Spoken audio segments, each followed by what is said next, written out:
Welcome. Today is July 4th, 2018, and this is Cridine's very first podcast. Just want to talk a little bit about why I created this company. Um, I know what it's like to be wrongfully arrested and charged, and when it happened to me, I was charged with felony. That felony carried a penalty of 8 years in prison. In being charged with this crime, I remember being put in an interrogation room. I was handcuffed to a bar on the wall where I watched the detective write a statement without asking me any questions. He had some notes. He wrote a statement page after page, and then he handed it to me and said, "Sign it." I refused to sign it. My dad always taught me, keep your mouth shut and let your actions speak louder than your words. My mom always taught me, don't sign anything until you read it, understand it, and agree to it. Because the minute you sign it, you own it, and they own you. So in refusing to sign this statement, this detective became belligerent. He became violent. The bully tactics started. He grabbed me, around my shirt and everything, tried to hem me up. The racial slurs and all that, which didn't work, that went on for over an hour. And then the nice guy side of him tried to appeal to my humanity, I guess, and hey, maybe you made a mistake, maybe this was justified, let's, cooperate and make this go easier. And, mind you, ladies and gentlemen, I'd already asked for my attorney and was denied. I asked for a phone call, was denied. It's when you're in their realm, whatever they say goes. I refused to sign that statement. I never signed it. Even without signing it, the prosecutor in Florida still pressed charges. Um, I had already been an investigator. I investigated my own case, uncovered video evidence to prove my innocence. It was ironic to watch myself on camera, but it clearly showed that I didn't do this crime. But more than that, it showed who did. I brought that to the attorney, my own attorney, and he apologized. He thought I committed the crime. He contacted the prosecutor's office, told the prosecutor there's a video that proves I didn't do it. Prosecutor didn't care. Again, what I was charged for carried a sentence of 8 years. The plea deal was 4 years. Even after the video evidence, the prosecutor was still making plea deals. Do 2 years. My attorney declined. Do 1 year suspended sentence and years of probation. That probation is a setup. We all know that, because if you get in trouble while you're on probation, you're going to jail for what you got in trouble for plus your old charge. I was honestly innocent. With video evidence, they were still making plea deals. Here's why. Private prison corporations have taken over the jail system, and they make a lot of money when you go to jail. Now, my bail, because I was from out of state, was set so high in hopes that I couldn't afford to get out, because I would have had to go to jail, and you stay in jail until your court dates or your trials or whatever the case may be. Now, here's the thing. You don't just sit around in jail. Because these private prison corporations have taken over, you're put in a work program almost immediately.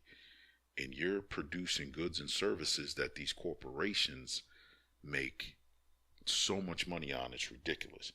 And you don't get paid for it. You don't get paid for your time. And you're not paid for what you're doing. Think about it. You're in jail. You don't get a sick day. You don't get a say. It is modern day slavery. Slavery didn't end, folks. It evolved. And at a later time, another podcast, I'll talk about that. These private prison corporations and how much they make. But my case, the way it ended, my attorney, was like, well, we're going to take it to trial. And I remember he looked at me and said, the money that he was paid does not cover trial. Trial's $1,500 a day. And he said, are you sure you don't want to take the plea deal? Let's think about this, folks. Video evidence that proves I didn't do the crime. The attorney telling me, "Are you sure I don't want to take the plea deal because his fees are going to be so high for court and trial, could last, months, and can I afford it?" Is what he basically was asking me.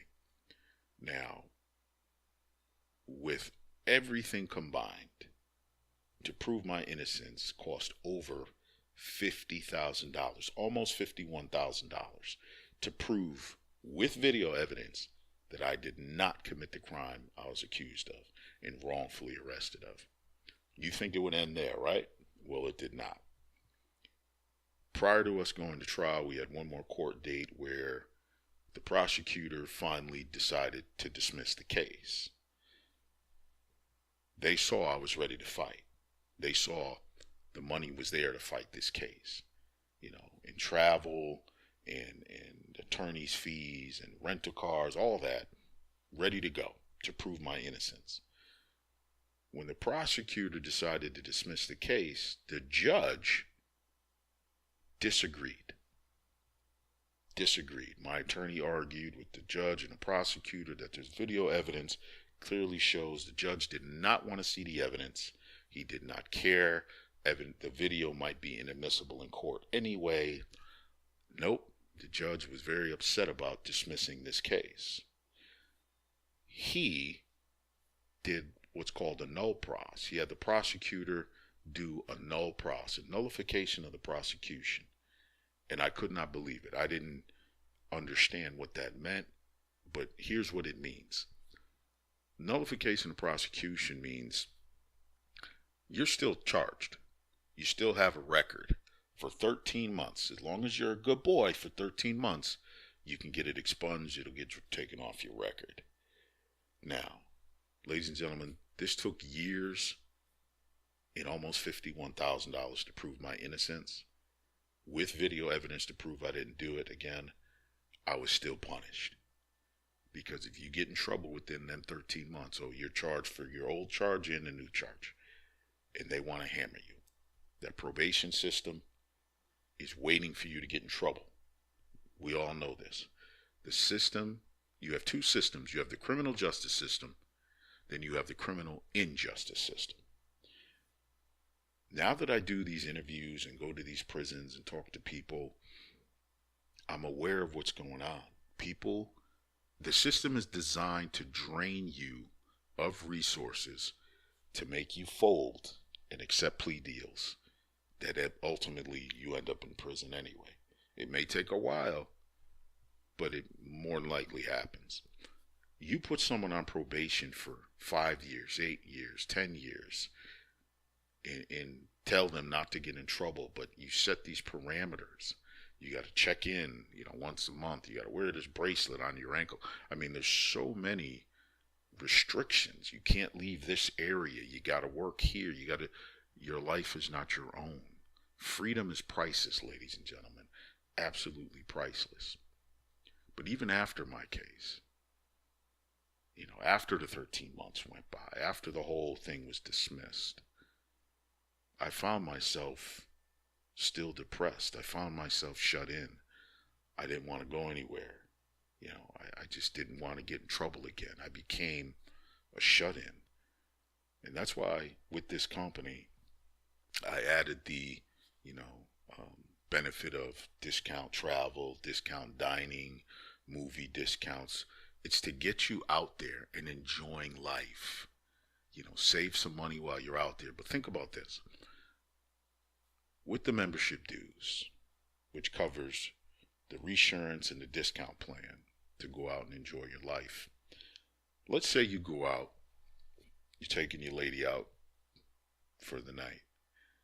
You buy, an outfit, you buy some shoes or sneakers, some new pants. With the discount plan, you save $60 on your clothes. You take her to a movie, you save $40 on them. I take that back. You save $20 on the movie tickets. You go out to dinner, you save $40 on that. I mean, we're talking over $200, $250 in savings right there. The membership pays for itself in one day. One day. Membership pays for itself for a whole year in savings. but you also get the reassurance that you're covered in the event something bad happens and you got to fight for your freedom. That's what we're about. We're fighting the criminal and justice system for your freedom. So, ladies and gentlemen, just want to thank you for allowing me to take up a few minutes of your time to get this podcast out. Share this, send it around. We need this company to be like wildfire. We need this to go around, because it's not a matter of if, but a matter of when. And like I said, I know because it happened to me. So stay tuned for more podcasts. The next one I'm going to talk about is how these private prison corporations are keeping people in prison. What's needed for a private prison corporation to be profitable? The answer is more prisoners, and the system is part of it. So thank you again. We'll see you next time.